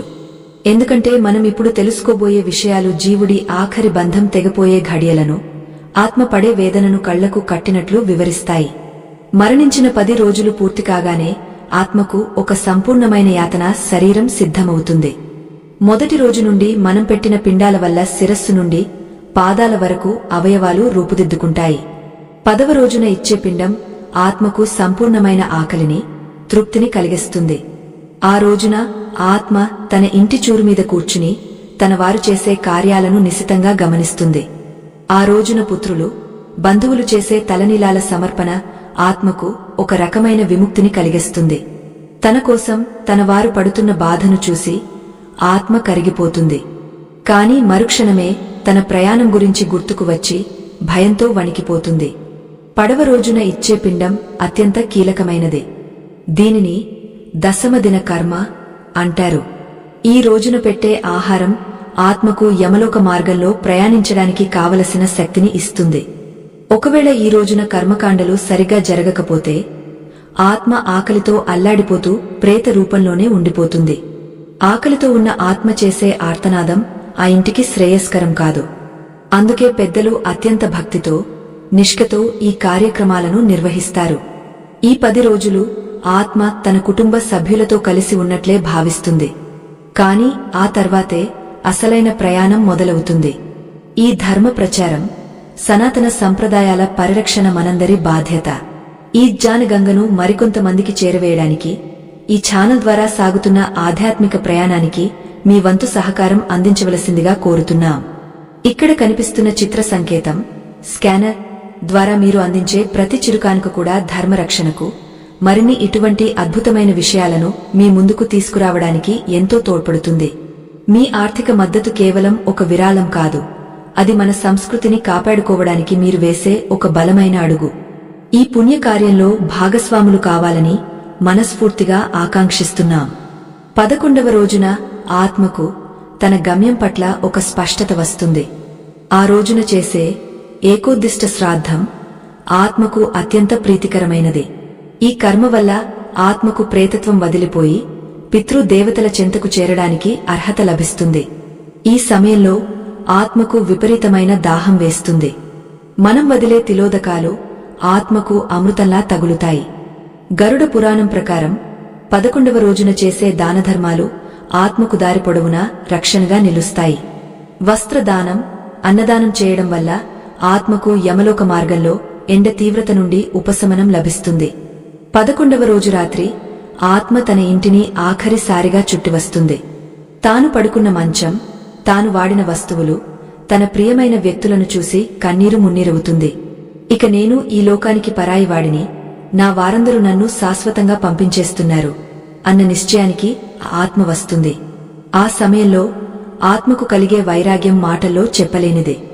ఈ ప్రపంచంలో ఏదీ శాశ్వతం కాదని, మన వెంట వచ్చేవి కేవలం మనం చేసిన పుణ్య కార్యాలు మాత్రమేనని ఆత్మకు అప్పుడు బోధపడుతుంది. అందుకే మనిషి బ్రతికున్నప్పుడే పరమాత్మ చింతనలో ఉండాలని పెద్దలు చెబుతుంటారు. యమదూతలు ఆత్మను 12వ రోజున తీసుకువెళ్లడానికి సిద్ధంగా ఉంటారు. వారి చేతుల్లో ఉండే పాశాలు, భయంకరమైన ఆయుధాలు చూసి ఆత్మ భయంతో గడగడలాడుతుంది. ఆ సమయంలో ఆత్మకు మనం చేసే వేద మంత్రోచ్చారణలు ఒక కవచంలా పనిచేస్తాయి. అందుకే చనిపోయిన వారి ఇంట్లో పవిత్రమైన మంత్రాలు వినపడాలి. ఏడుపులు, పెడబొబ్బల వల్ల ఆత్మకు మరింత ఆవేదన కలుగుతుంది. భగవంతుని నామం ఆత్మకు వెలుగును చూపిస్తుంది. చీకటి నిండిన ఆ మార్గంలో ఆ వెలుగే ఆత్మను నడిపిస్తుంది. మన ధర్మశాస్త్రాలు చెబుతున్న ప్రకారం 11వ రోజున వృషభోత్సర్జనం అనే ప్రక్రియ చేస్తారు. అంటే ఒక ఆవును, ఎద్దును పూజించి దానం చేయడం. ఈ క్రియ వల్ల ఆత్మకు నరకలోక బాధల నుండి విముక్తి లభిస్తుందని నమ్ముతారు. సనాతన ధర్మంలో గోవుకు ఉన్న ప్రాముఖ్యత అటువంటిది. ఆవు శరీరంపై ఉండే ప్రతి రోమము ఒక దేవతకు నిలయం. అటువంటి గోవును దానం చేయడం వల్ల కలిగే పుణ్యం ఆత్మను వైతరిణీ నది నుండి సునాయాసంగా దాటిస్తుంది. ఈ విషయాలను గ్రహించినవాడు తన జీవిత కాలంలో గో సంరక్షణకు ప్రాముఖ్యత ఇస్తాడు. ఆత్మ తన ప్రయాణంలో ఎదుర్కొనే ప్రతి ఘట్టం మనకు ఒక హెచ్చరిక. మరణం తర్వాత మనం ఒంటరి వాళ్లం కాకూడదు అంటే ఈ లోకంలో ఉన్నప్పుడే ధర్మ మార్గంలో నడవాలి. ఆ 12 రోజుల ప్రయాణం మన కర్మల ప్రతిబింబం. మనం ఏది విత్తుతామో అదే కోస్తాం. ఈ సత్యం ఆత్మకు ఆ 12 రోజుల్లో ప్రతి క్షణం గుర్తుకు వస్తుంది. 12వ రోజున జరిగే సపిండీకరణం అత్యంత అద్భుతమైన ఘట్టం. ఆ ఘట్టం ద్వారా ఆత్మ తన పితృదేవతలతో ఎలా కలుస్తుంది, ఆ బంధం ఎలా ఏర్పడుతుంది, ఇవన్నీ వింటుంటే ఆశ్చర్యం కలుగుతుంది. కాలం తన పని తాను చేసుకుపోతుంది. ఆత్మ తన గమ్యం వైపు అడుగులు వేస్తుంది. యమలోక మార్గంలో ఎదురయ్యే తదుపరి వింతలు, విశేషాలు మరింత లోతైనవి. ఆ ప్రయాణంలో ఆత్మ చూసే దృశ్యాలు, చిత్రగుప్తుడి లెక్కలు, యమధర్మరాజు తీర్పు అన్నీ మన జీవితానికి దిశానిర్దేశం చేసే పాక్యాలే. మృత్యువు అంటే భయం కాదు, అది ఒక కొత్త లోకానికి స్వాగతం. ఆ లోకంలో మనం గౌరవంగా నిలబడాలి అంటే ఈ లోకంలో మనం చేసే పనులే పునాది. ఈ ప్రయాణం ఇంకా ముగియలేదు. ఆత్మ తన అసలైన గమ్యానికి చేరుకునే వరకు సాగే ఈ ఉత్కంఠభరితమైన గాథను అలాగే కొనసాగిద్దాం. మరణం అనేది ఒక నిశ్శబ్ద ప్రయాణం. ఈ అనంత విశ్వంలో జీవుడు తన ఉనికిని చాటుకోవడానికి చేసే పోరాటం ఒక ఎత్తు అయితే, శరీరాన్ని విడిచిన తర్వాత సాగించే యాత్ర మరొక ఎత్తు. మృత్యువు కోగలిలో చిక్కుకున్న జీవుడికి బంధాలు, అనుబంధాలు అన్నీ భారంగానే అనిపిస్తాయి. ఈ పరమ సత్యాలను తెలుసుకోవడానికి సామాన్యమైన మనస్సు సరిపోదు. ప్రాపంచిక సుఖాల మీద విపరీతమైన భ్రాంతి ఉన్నవారు, కఠినమైన వాస్తవాలను చూసి భయపడేవారు ఆధ్యాత్మిక ప్రయాణాన్ని ఇక్కడితో ఆపివేయడం మంచిది. ఎందుకంటే మనం ఇప్పుడు తెలుసుకోబోయే విషయాలు ఆత్మ యొక్క ఆకలిని, అది అనుభవించే ఒంటరితనాన్ని మరియు పితృలోక ప్రవేశానికి ముందు జరిగే సంక్లిష్ట ప్రక్రియలను అత్యంత గంభీరంగా వివరిస్తాయి. ఈ రహస్యాలు విన్నప్పుడు మన కంటికి కనిపించే ఈ జగత్తు ఎంత అశాశ్వతమో అర్థమవుతుంది. గరుడ పురాణం ప్రకారం 12వ రోజుకు చేరుకునే ముందు ఆత్మ 11వ రోజున ఒక వింతైన స్థితిలో ఉంటుంది. ఈ రోజున చేసే ఏకోద్దిష్ట శ్రాద్ధం ఆత్మకు ప్రేతత్వం నుండి విముక్తి కలిగించడానికి చేసే ఒక గొప్ప ప్రయత్నం. అప్పటి వరకు ఆత్మను ప్రేతము అని పిలుస్తారు. అంటే ఇంకా స్థిరత్వం లభించని, ఆకలి దప్పికలతో అలమటించే ఒక సూక్ష్మ రూపం. 11వ రోజున బ్రాహ్మణులకు పెట్టే భోజనం, ఇచ్చే దానాలు ఆత్మకు ఒక రకమైన సంతృప్తిని ఇస్తాయి. ఆ సమయంలో ఆత్మ తన ఇంటి మధ్యలో నిలబడి తన పేరు మీద జరుగుతున్న ప్రతి పనిని గమనిస్తూ ఉంటుంది. తన సంతానం తనను ఎంత గౌరవిస్తున్నారో, తన మోక్షం కోసం ఎంత శ్రద్ధ చూపిస్తున్నారో చూసి ఆత్మ పొంగిపోతుంది లేదా కుంగిపోతుంది. ఈ సమయంలోనే ఆత్మకు 16 రకాల శ్రాద్ధాలు నిర్వహిస్తారు. ఈ 16 శ్రాద్ధాలు ఆత్మకు యమలోక మార్గంలో వచ్చే వివిధ అడ్డంకులను దాటడానికి కావలసిన శక్తిని అందిస్తాయి. ఆ దారిలో ఉండే భయంకరమైన అడవులు, ఎడారులు, రక్తపు నదులు దాటాలంటే ఈ పుణ్యఫలం ఎంతో అవసరం. యమదూతలు ఆత్మను నిరంతరం గద్దిస్తూ ముందుకు తోస్తుంటారు. ఓరీ మందభాగ్యుడా, నీవు భూలోకంలో ఉన్నప్పుడు దానధర్మాలు చేయలేదు, ఇప్పుడు ఆకలితో మాడుతున్నావు చూడు అని వారు ఎగతాళి చేస్తుంటే ఆత్మ పడే వేదన వర్ణనాతీతం. ఆ సమయంలో మనం చేసే ప్రతిదానం ఆత్మకు ఒక చల్లని నీడలా, ఒక మధురమైన ఫలంలా అందుతుంది. 11వ రోజు రాత్రి ఆత్మకు ఒక అద్భుతమైన మార్పు సంభవిస్తుంది. అప్పటి వరకు ఉన్న అపవిత్రత క్రమంగా తొలగిపోతుంది. మరుసటి రోజు జరిగే సపిండీకరణం కోసం ఆత్మ సిద్ధమవుతుంది. సపిండీకరణం అంటే ఆత్మను తన పూర్వీకులతో కలపడం. అంటే తన తండ్రి, తాత, ముత్తాతలతో ఆత్మకు ఉన్న అనుబంధాన్ని పునరుద్ధరించడం. ఈ ప్రక్రియ జరగనంత వరకు ఆత్మ పితృలోకంలోకి ప్రవేశించలేదు. అది కేవలం అంతరిక్షంలో తిరుగుతూ ఉండే ఒక ప్రేతము మాత్రమే. అందుకే మన ధర్మశాస్త్రాలు 12 రోజుల కర్మలను ఎంతో నిష్ఠగా నిర్వహించాలని చెబుతాయి. ఆ 12 రోజులు ఆ కుటుంబం పడే వేదన, చేసే ప్రార్థనలు ఆత్మకు పరలోకంలో ఒక పాస్పోర్టు వంటివి. ఆత్మ తన ప్రయాణంలో ఎదుర్కొనే అతి పెద్ద సవాలు ఏమిటంటే తన సంసార బంధాన్ని పూర్తిగా తెంచుకోవడం. 12వ రోజు వచ్చేసరికి ఆత్మకు భూమిపై తన ఇల్లు, తన భార్య, తన బిడ్డల మీద ఉన్న మమకారం పూర్తిగా తగ్గపోవాలి. లేదంటే ఆత్మ యమలోకానికి వెళ్లడానికి నిరాకరిస్తుంది. ఆ సమయంలో యమదూతలు పాశాలను వేసి ఆత్మను బంధించి లాక్కుని వెళతారు.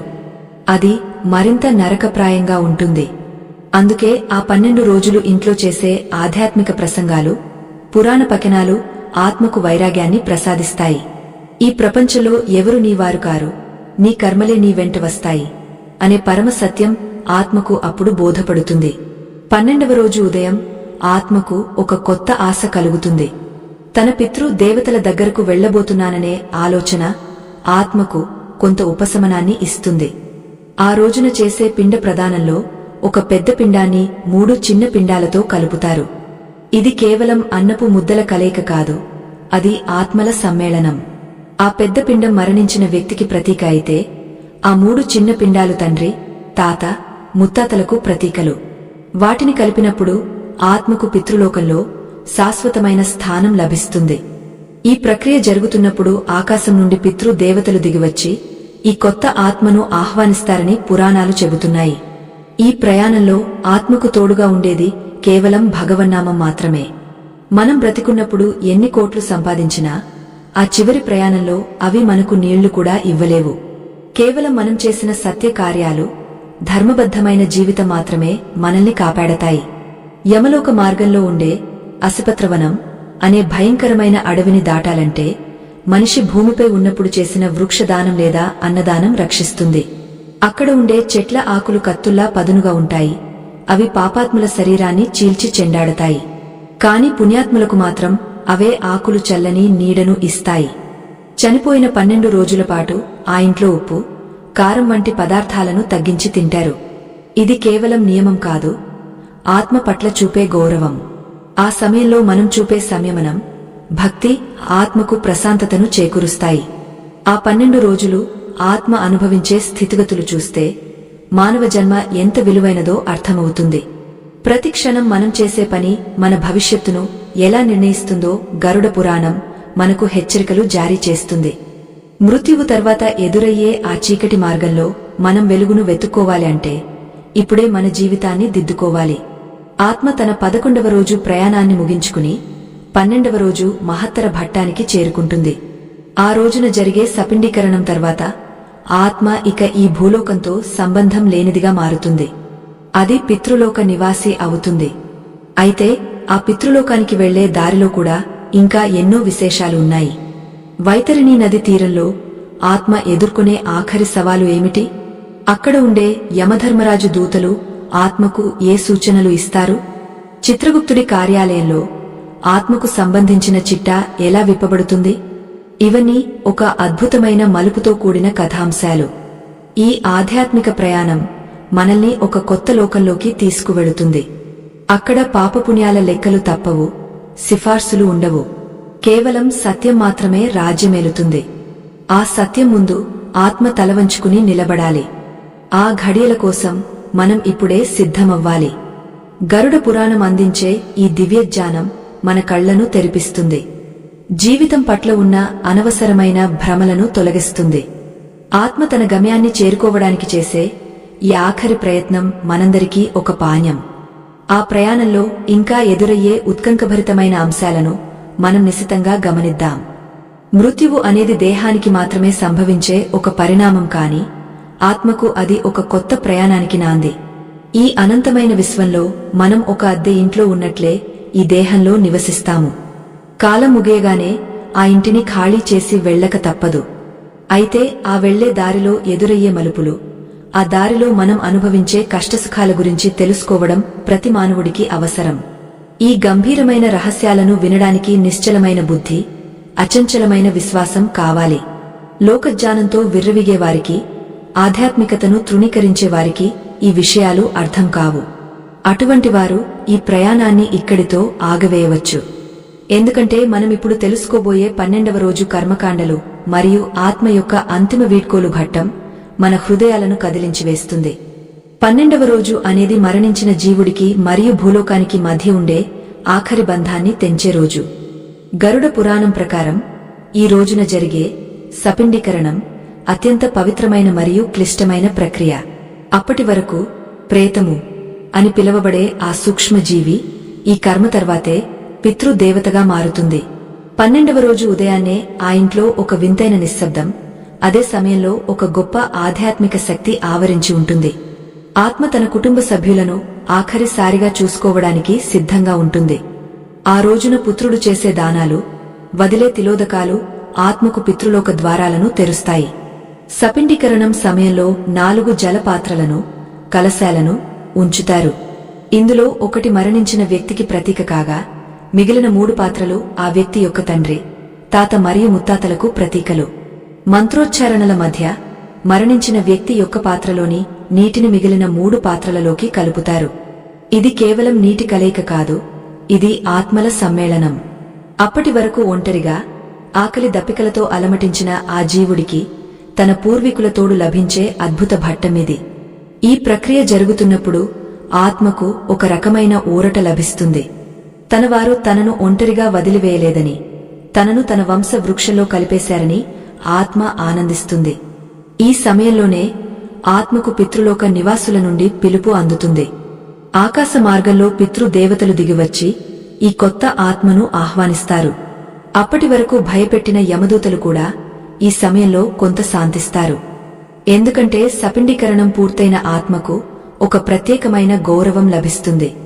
మనం పెట్టే సపిండపిండం ఆత్మకు ఒక అద్భుతమైన శక్తిని ఇస్తుంది. ఆ శక్తితోనే ఆత్మ సుదీర్ఘమైన యమలోక ప్రయాణానికి సిద్ధమవుతుంది. ఈ 12 రోజులు ఆత్మ పడిన వేదన అంతా ఈ ఒక్క కర్మతో కొంత ఉపశమిస్తుంది. అందుకే హిందూ ధర్మంలో సపిండీకరణానికి అంతటి ప్రాముఖ్యత ఉంది. కాని ఇక్కడ ఒక కైన సత్యం ఉంది. ఒకవేళ ఆ వ్యక్తి బ్రతికున్నప్పుడు ఘోరమైన పాపాలు చేసి ఉంటే, లేదా ఆ వ్యక్తికి సంతానం లేక సపిండీకరణం జరగకపోతే ఆత్మ ప్రేత రూపంలోనే ఉండిపోతుంది. అటువంటి ఆత్మలకు పితృలోక ప్రవేశముండదు.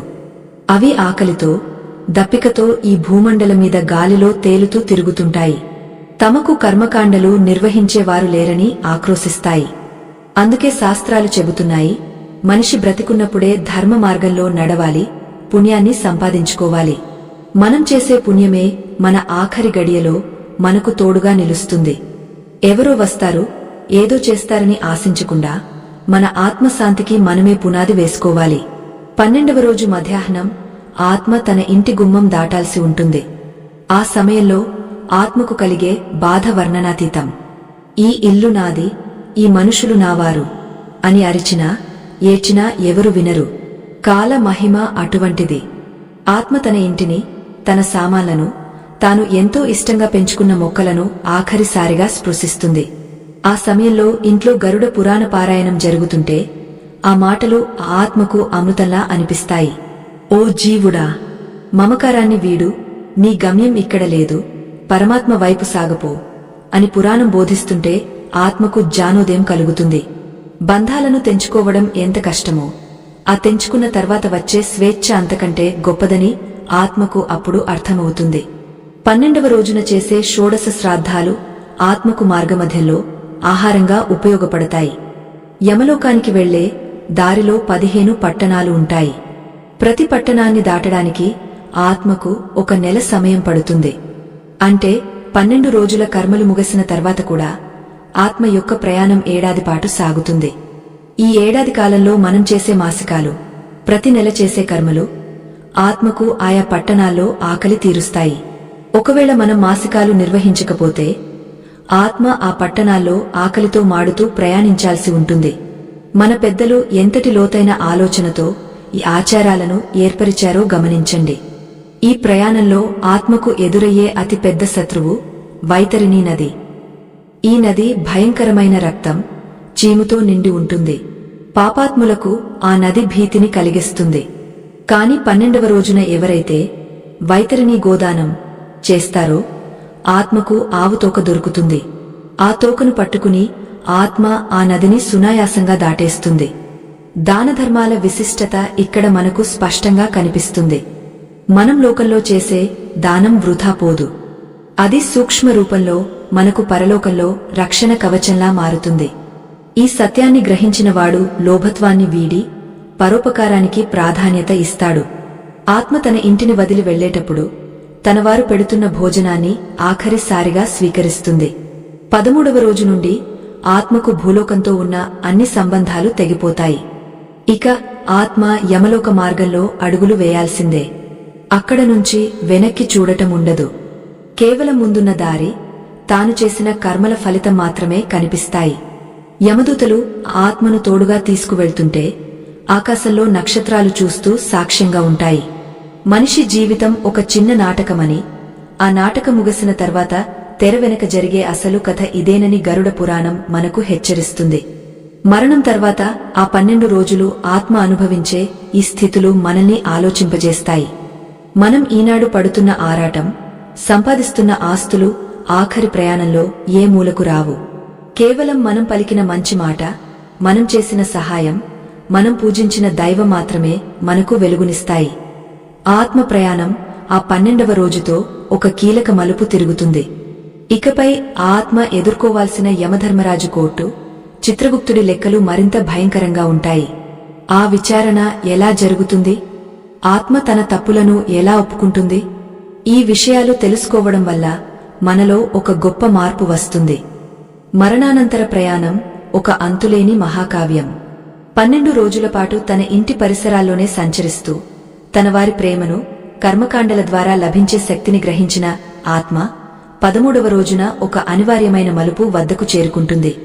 అప్పటి వరకు ఉన్న భూలోక బంధాలు, ఆ మమకారపు నీడలు అన్నీ ఒక్కసారిగా కనుమరుగైపోతాయి. ఈ గంభీరమైన సత్యాన్ని గ్రహించడానికి అత్యంత ధైర్యం, నిశ్చలమైన చిత్తం అవసరం. కేవలం బాహ్య ప్రపంచపు ఆకర్షణలలో మునిగి తేలేవారికి ఈ ఆత్మ ప్రయాణంలోని లోతులు అర్థం కావు. మృత్యువు అంటే భయపడేవారు, జీవితం కేవలం భౌతికమైనది అని నమ్మేవారు ఇక్కడే విరమించుకోవడం ఉత్తమం. ఎందుకంటే మనం ఇప్పుడు ప్రవేశించబోయే ఘట్టం ఆత్మ తన సుదీర్ఘమైన యమలోక ప్రయాణాన్ని ప్రారంభించే అత్యంత క్లిష్టమైన సమయం. 12వ రోజున సపిండీకరణ ముగిసిన తర్వాత ఆత్మకు తన పితృ దేవతల తోడు లభిస్తుంది. కాని యమలోకానికి చేరుకోవడానికి ఇంకా చాలా దూరం ప్రయాణించాల్సి ఉంటుంది. గరుడ పురాణం ప్రకారం యమలోకం భూలోకానికి సుమారు 86,000 యోజనాల దూరంలో ఉంటుంది. ఈ దూరాన్ని ఆత్మ ఒక్క ఏడాది కాలంలో నడిచి పూర్తి చేయాలి. 13వ రోజున యమదూతలు ఆత్మను బంధించి దక్షిణ దిశగా తమ ప్రయాణాన్ని మొదలు పెడతారు. అప్పుడు ఆ ఆత్మ తన ఇంటిని, తన వారిని ఆఖరిసారిగా చూసుకుని ధోరున విలపిస్తూ ముందుకు సాగుతుంది. ఆ సమయంలో ఆత్మకు తోడుగా ఉండేవి కేవలం మనం చేసిన పుణ్య కార్యాలు మాత్రమే. ఆ ప్రయాణ మార్గం సామాన్యమైనది కాదు. అక్కడ చెట్లు ఉండవు, నీడ దొరకదు, తాగడానికి చుక్క నీరు కూడా లభించదు. ఎండ తీవ్రత కోటి సూర్యులు ఒక్కసారిగా ప్రకాశించినట్లు ఉంటుంది. ఆ వేడికి ఆ ఆత్మ కాలిపోతూ దప్పికతో నాలుక పిడచికట్టుకుపోతుంటే యమదూతలు కఠినంగా వ్యవహరిస్తారు. ఓరీ పాపాత్ముడా, భూమిపై ఉన్నప్పుడు దానాలు చేయలేదు, బాటసారులకు నీరు ఇవ్వలేదు, ఇప్పుడు ఈ దాహాన్ని భరించు అని గద్దిస్తూ కొరడాలతో కొడుతూ ముందుకు తీసుకువెళతారు. ఆ దారిలో ఉండే రాళ్లు, ముళ్ళు ఆ ఆత్మ పాదాలను చీల్చివేస్తుంటాయి. ఆ వేదన వర్ణనాతీతం. ఈ సుదీర్ఘ ప్రయాణంలో మొత్తం 16 పట్టణాలు వస్తాయి. వీటిని షోడశపురములు అంటారు. మొదటి పట్టణం పేరు సౌమ్యపురం. 13వ రోజున తన ఇంటిని విడిచిన ఆత్మ అష్టకష్టాలు పడుతూ ఈ పట్టణానికి చేరుకుంటుంది. దారిలో ఆత్మకు మనం పెట్టిన 11 రోజుల పిండాలే ఆహారం. ఈ పట్టణాల మధ్య ప్రయాణించేటప్పుడు ఆత్మ తన గత జీవితంలోని సుఖాలను గుర్తు చేసుకుని ఏడుస్తుంది. నేను ఎంతో మందిని మోసం చేశాను, ఎంతో ధనాన్ని కూడబెట్టాను, కాని ఇప్పుడు నా వెంట ఒక్క పైసా కూడా రాలేదు అన్న పశ్చాత్తాపం ఆత్మను దహిస్తుంది. యమలోక మార్గంలో ప్రయాణించే ఆత్మకు మనం చేసే మాసికాలు, నెల నెలా చేసే కర్మలు అత్యంత అవసరం. గరుడ పురాణం ప్రకారం ప్రతి నెల మనం చేసే పిండ ప్రదానం ఆయా పట్టణాల్లో ఆత్మకు లభించే ఏకైక ఆహారం. ఒకవేళ కుటుంబ సభ్యులు మాసికాలు నిర్వహించకపోతే ఆత్మ ఆ పట్టణాల్లో ఆకలితో అల్లాడిపోతూ చెత్తను, అపరిశుభ్రమైన వస్తువులను తినాల్సి వస్తుంది. తన సంతానం తనను విస్మరించినందుకు ఆత్మ పడే వేదన శారీరక వేదన కంటే భయంకరమైనది. అందుకే పెద్దలు ఏడాదిపాటు నిరంతరంగా కర్మకాండలు నిర్వహించాలని శాసించారు. సౌమ్యపురం తర్వాత సౌరిపురం అనే పట్టణం వస్తుంది. ఈ పట్టణానికి రాజు జంగుడు అనే భయంకరమైన యముడి ప్రతినిధి. ఆత్మ అక్కడికి చేరుకోగానే తన చేసిన పాపాల లెక్కలు ఒక్కొక్కటిగా బయటకు వస్తాయి. ఆ మార్గంలో ఆత్మ చూసే దృశ్యాలు భయంకరంగా ఉంటాయి. ఎక్కడ చూసినా కాకులు, గద్దలు, పాములు ఆ జీవుడిని వేధించడానికి సిద్ధంగా ఉంటాయి. పుణ్యం చేసిన వారికి మాత్రం ఈ పట్టణాలు కొంత ప్రశాంతంగా కనిపిస్తాయి. మనం బ్రతికున్నప్పుడు ఎవరికైతే అన్నదానం చేస్తామో ఆ పుణ్యమే ఈ పట్టణాల్లో మనకు ఆహారంగా మారి ఆకలిని తీరుస్తుంది. ఈ యాత్రలో ఆత్మ ఎదుర్కొనే మరొక పట్టణం పుష్పభద్రం. ఇక్కడ వైతరిణీ నది ఒక పాయలా ప్రవహిస్తుంది. ఎవరైతే భూమిపై గోదానం చేశారో వారికి ఇక్కడ ఒక అద్భుతం జరుగుతుంది. ఆవు మళ్లీ ప్రత్యక్షమై ఆత్మను తన తోకతో నది దాటిస్తుంది. గోదానం చేయని వారు మాత్రం ఆ రక్తం, చీముతో నిండిన నదిలో పడి కొట్టుకుపోవాల్సిందే. ఆ నదిలో ఉండే సూక్ష్మజీవులు ఆత్మను పొడుచుకు తింటుంటే ఆ వేదన భరించలేక ఆత్మ కేకలు వేస్తుంది. ఆ కేకలు వినేవారు ఎవరూ ఉండరు. ప్రకృతి న్యాయం ఎంత కఠినంగా ఉంటుందో ఈ ఘట్టం నిరూపిస్తుంది. ప్రయాణం సాగుతున్న కొద్దీ ఆత్మకు తన శారీరక స్పృహ పూర్తిగా పోయి కేవలం తాను చేసిన కర్మల స్పృహ మాత్రమే మిగులుతుంది. తన బంధువుల మీద ఉన్న ఆశ కూడా క్రమంగా నశిస్తుంది. ఎందుకంటే ఆకలి, దప్పిక, నొప్పి అనేవి ఆత్మను నిరంతరం వెంటాడుతుంటాయి. యమదూతలు ఆత్మను ఒక్క క్షణం కూడా విశ్రమించనివ్వరు. కాలం మించిపోతోంది, నీ పాప ఫలితాన్ని అనుభవించే సమయం దగ్గర పడింది, త్వరగా నడువు అని గద్దిస్తుంటారు. ఆ చీకటి మార్గంలో ఆత్మకు దిక్కు తోచదు. కేవలం తాను చేసిన చిన్న పుణ్యమే అక్కడ చిన్న మెరుపులా కనిపిస్తుంది. ఈ 16 పట్టణాల ప్రయాణం 1 సంవత్సర కాలం పడుతుంది. ప్రతి పట్టణం ఆత్మకు ఒక కొత్త పరీక్షను పెడుతుంది. కొందరు ఆత్మలు మార్గమధ్యంలోనే అలసిపోయి పడిపోతాయి. అప్పుడు యమదూతలు వారిని పాశాలతో కట్టి ఈడ్చుకుంటూ తీసుకువెళతారు. ఆ రాపిడికి ఆత్మ శరీరం ముక్కలవుతున్నట్లు అనిపిస్తుంది. కాని ఆ శరీరం నశించదు, కేవలం నొప్పిని మాత్రమే అనుభవిస్తుంది. అందుకే దీనిని యాతనా శరీరం అన్నారు. ఈ బాధల నుండి తప్పించుకోవడానికి మార్గం కేవలం బ్రతికున్నప్పుడే పుణ్యకార్యాలు చేయడం, ధర్మాన్ని పాటించడం. ఆత్మ తన ప్రయాణాన్ని కొనసాగస్తూనే ఉంటుంది. మున్ముందు రాబోయే పట్టణాలు మరింత భయానకమైనవి. చిత్రగుప్తుడి కొలువుకు చేరుకోవడానికి ఆత్మ ఇంకా ఎన్ని కష్టాలు పడాలి? అక్కడ జరిగే విచారణలో ఆత్మకు ఎటువంటి శిక్షలు పడతాయి? నరకలోకాల్లో ఉండే వివిధ రకాల యాతనలు ఏమిటి? ఇవన్నీ వింటుంటే మన జీవితం పట్ల మనకు ఒక బాధ్యత ఏర్పడుతుంది.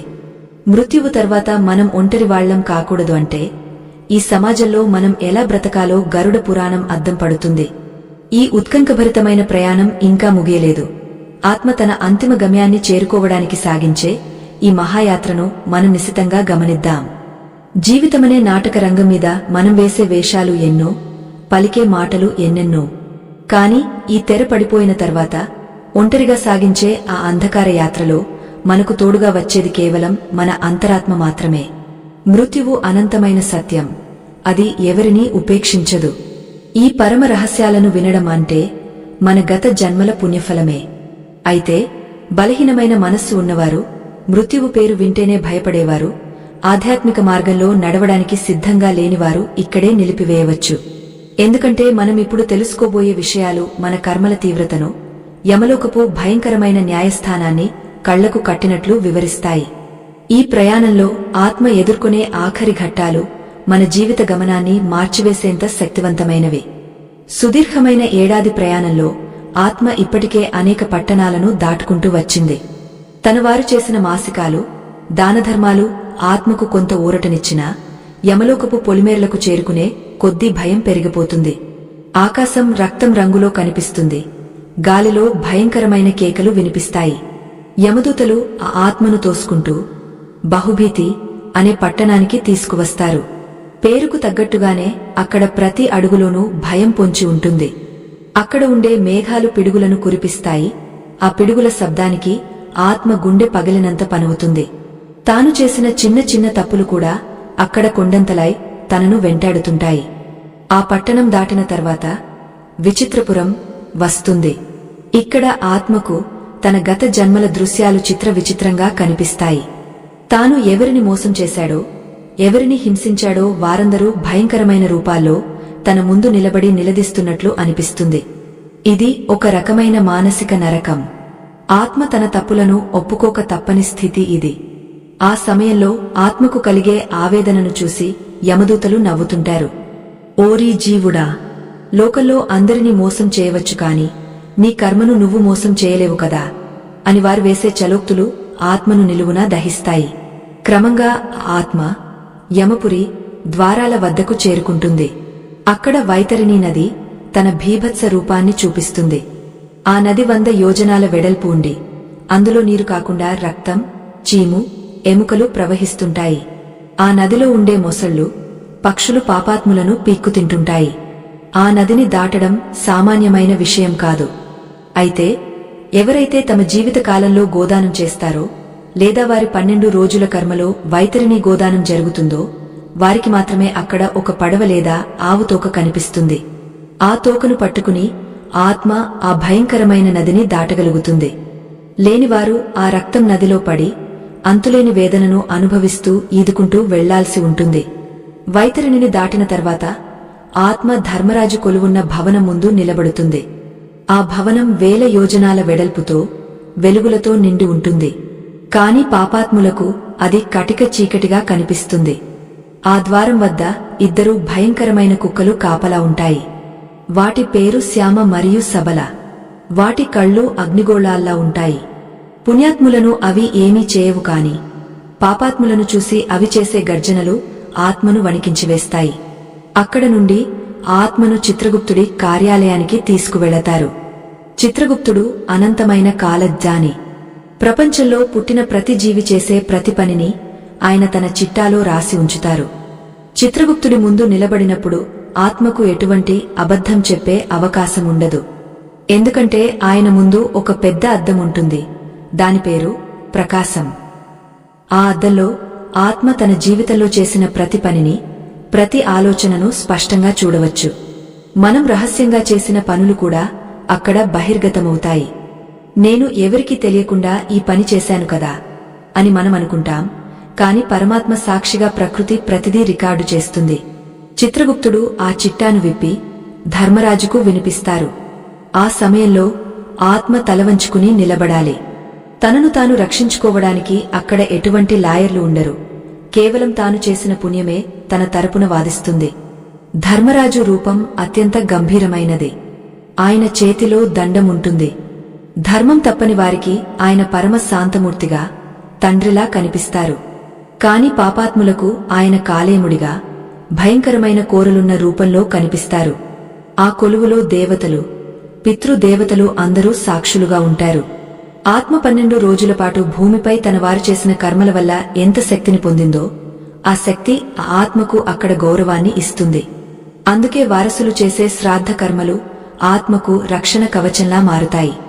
ఒకవేళ ఆ కర్మలు జరగకపోతే ఆత్మ దిక్కులేని పక్షిలా అక్కడ నిలబడాల్సి ఉంటుంది. విచారణ సమయంలో చిత్రగుప్తుడు ఒక్కో పాపాన్ని వివరిస్తుంటే ఆత్మ భయంతో వణికిపోతూ క్షమించమని వేడుకుంటుంది. కాని అక్కడ క్షమాపణలకు చోటు లేదు. కేవలం న్యాయం మాత్రమే ఉంటుంది. ఏ విత్తు నాటితే ఆ ఫలమే వస్తుంది అనే సూత్రం అక్కడ అమలవుతుంది. ఆత్మ చేసిన పుణ్యం ఎక్కువగా ఉంటే ఆత్మను స్వర్గలోకానికి లేదా పితృలోకానికి పంపిస్తారు.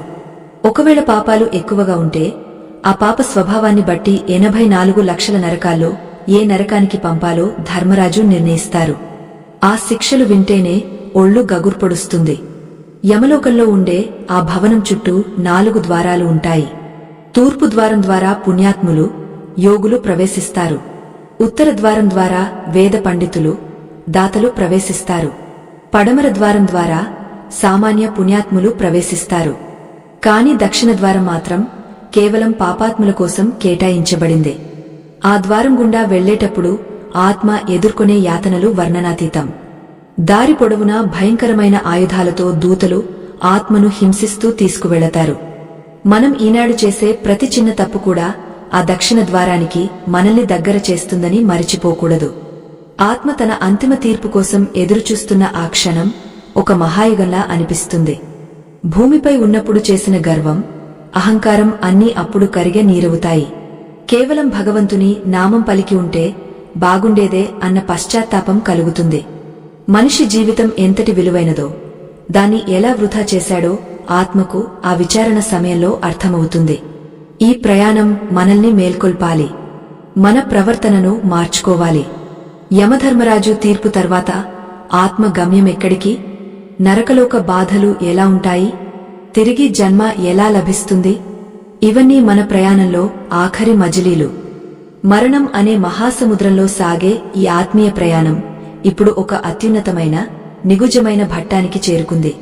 ఇప్పటివరకు మనం విన్న విషయాలు ఒక ఎత్తు అయితే, ఇప్పుడు మనం తెలుసుకోబోయే అంతిమ సత్యాలు మరొక ఎత్తు.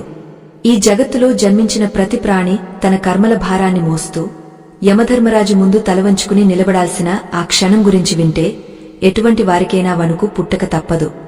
ఈ పరమ పవిత్రమైన గరుడ పురాణ రహస్యాలను వినడానికి అపారమైన ధైర్యం, ఆధ్యాత్మిక పరిపక్వత అవసరం. కేవలం లౌకిక సుఖాల కోసం ప్రాకులాడే వారికి ఈ సత్యాలు రుచించవు. ఓపిక లేనివారు, సత్యాన్ని అంగీకరించే మనస్తత్వం లేనివారు ఇక్కడే విరమించుకోవడం మంచిది. ఎందుకంటే మనం ఇప్పుడు ఆత్మ పొందే అంతిమ తీర్పును, నరకలోక బాధలను మరియు తిరిగా ఈ భూమిపై జన్మ ఎలా లభిస్తుందో అత్యంత వివరణాత్మకంగా తెలుసుకోబోతున్నాం. చిత్రగుప్తుడు ఆత్మ చేసిన ప్రతి పుణ్యాన్ని, ప్రతి పాపాన్ని లెక్కకట్టి ధర్మరాజుకు విన్నవించిన తర్వాత ఆ జీవుడి భవిష్యత్తు నిర్ణయించబడుతుంది. అక్కడ సిఫార్సులు ఉండవు, లంచాలకు తావుండదు. కేవలం సత్యం మాత్రమే సాక్ష్యంగా నిలుస్తుంది. పుణ్యాత్ములైన ఆత్మలు తమ పితృ దేవతలతో కలిసి సుఖంగా పితృలోకానికి లేదా స్వర్గలోకానికి వెళతాయి. కాని పాపాత్ములైన వారు మాత్రం భయంకరమైన నరకాల్లోకి నెట్టబడతారు. గరుడ పురాణం ప్రకారం మొత్తం 84 లక్షల నరకాలు ఉన్నాయి. అందులో 28 నరకాలు అత్యంత భయంకరమైనవి. రౌరవము, కుంభీపాకము, అసిపత్రవనము వంటి పేర్లు వింటేనే గుండె ఆగపోయినంత పని అవుతుంది. ఒక్కో పాపానికి ఒక్కో రకమైన శిక్ష ఉంటుంది. ఉదాహరణకు, పరస్త్రీని వ్యామోహించిన వారికి, ఇతరుల ఆస్తిని అపహరించిన వారికి రౌరవ నరకంలో శిక్షలు విధిస్తారు. అక్కడ యమదూతలు ఆ జీవుడిని వేడి చేసిన ఇనుప స్తంభాలకు కట్టివేస్తారు. దొంగతనం చేసిన వారిని, అబద్ధాలు చెప్పి ఇతరులను మోసం చేసిన వారిని కుంభీపాక నరకంలో మరుగుతున్న నూనెలో వేసి వేయిస్తారు. ఇవన్నీ వినడానికి భయానకంగా ఉన్నా ఇవి మనం చేసిన కర్మలకు ప్రకృతి ఇచ్చే ప్రతిఫలాలు మాత్రమే. మనం ఈ లోకంలో ఇతరులకు చేసే ప్రతి అన్యాయం అక్కడ మనకు ఒక పెద్ద శిక్షగా మారి ఎదురుచూస్తుంటుంది. మనిషి తన దేహంపై ఉన్న మోహంతో చేసే తప్పులు ఆత్మకు ఎంతటి వేదనను మిగిలిస్తాయో ఈ ఘట్టాలు మనకు హెచ్చరిస్తాయి. నరకలోకాల్లో శిక్షలు అనుభవించిన తర్వాత ఆత్మ తన పాపాలను కడుక్కుంటుంది. ఆ తర్వాత మళ్లీ ఈ భూలోకానికి రావాల్సిన సమయం ఆసన్నమవుతుంది. ఆత్మ తన కర్మల శేషాన్ని బట్టి వివిధ రకాల జన్మలు ఎత్తుతుంది. గరుడ పురాణం ప్రకారం ఆత్మ మొదట స్థావర జన్మలు అంటే చెట్లు, మొక్కలుగా పుడుతుంది. ఆ తర్వాత క్రిమికీటకాలుగా, పక్షులుగా, జంతువులుగా జన్మిస్తుంది. చివరకు లక్షలాది జన్మల తర్వాత అత్యంత పవిత్రమైన మానవ జన్మ లభిస్తుంది. ఈ మానవ జన్మ అనేది ఒక గొప్ప అవకాశం. భగవంతుడిని చేరుకోవడానికి, మోక్షం పొందడానికి ఉన్న ఏకైక మార్గం ఇదే.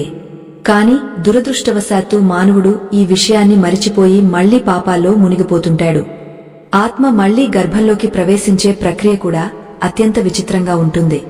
యమలోకంలో శిక్షలు ముగిసిన తర్వాత ఆత్మవాయు రూపంలో ఆకాశంలోకి చేరుకుంటుంది. అక్కడి నుండి మేఘాల ద్వారా వర్షం రూపంలో భూమికి చేరుతుంది.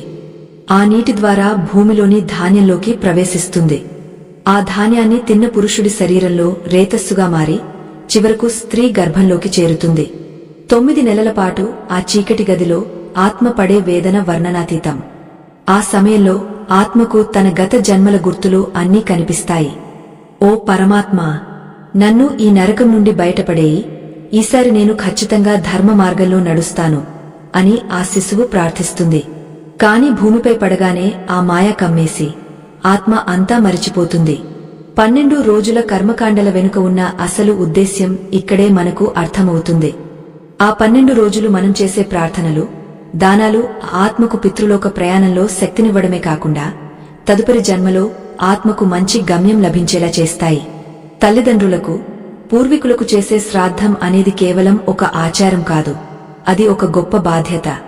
మనం ఇచ్చే తిలోదకాలు ఆత్మకు శాంతిని కలిగిస్తాయి. పుత్రుడు చేసే పిండ ప్రదానం వల్ల ఆత్మకు నరక బాధల నుండి విముక్తి లభిస్తుంది. అందుకే హిందూ ధర్మంలో వంశాన్ని నిలబెట్టే పుత్రుడికి అంత ప్రాముఖ్యత ఇచ్చారు. జీవితం అనేది ఒక చిన్న ప్రయాణం. మనం సంపాదించిన ఆస్తులు, హోదాలు అన్నీ ఈ భూమిపైనే ఉండిపోతాయి. మనం తీసుకువెళ్లేది కేవలం మనం చేసిన పుణ్యమే. పరోపకారం, సత్యం, అహింస, దైవచింతన అనేవి మన ఆత్మకు నిజమైన ఆభరణాలు. ఎవరైతే బ్రతికున్నప్పుడే ఈ విషయాలను గ్రహించి ధర్మ మార్గంలో నడుస్తారో వారికి మరణం అనేది ఒక పండుగలా మారుతుంది. వారికి యమదూతలు కనిపించరు, సాక్షాత్తు విష్ణుదూతలు వచ్చి విమానంలో వైకుంఠానికి తీసుకువెళతారు. మృత్యువు అంటే భయం లేని స్థితిని పొందడమే ఈ జ్ఞానోదయం యొక్క అంతిమ లక్ష్యం. ఈ ఆధ్యాత్మిక ప్రయాణంలో మనం ఎన్నో రహస్యాలను తెలుసుకున్నాం.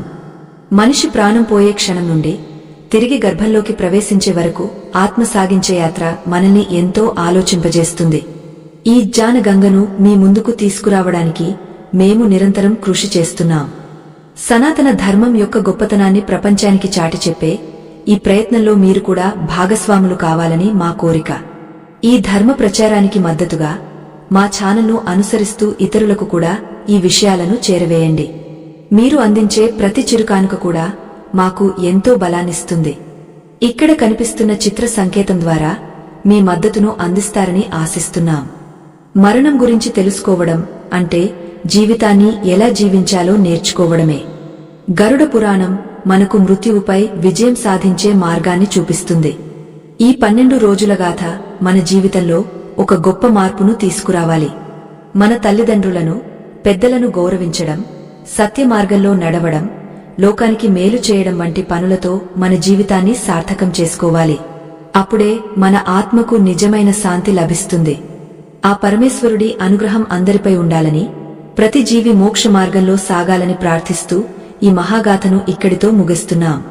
మీ జీవితం సుఖశాంతులతో నిండాలని, జ్ఞాన మార్గంలో మీరు ఉన్నత శిఖరాలను అధిరోహించాలని ఆకాంక్షిస్తున్నాం. లోకాన్హ సమస్తాన్హ సుఖినో భవంతు. సనాతన ధర్మం వర్ధిల్లాలి. స్వస్తి.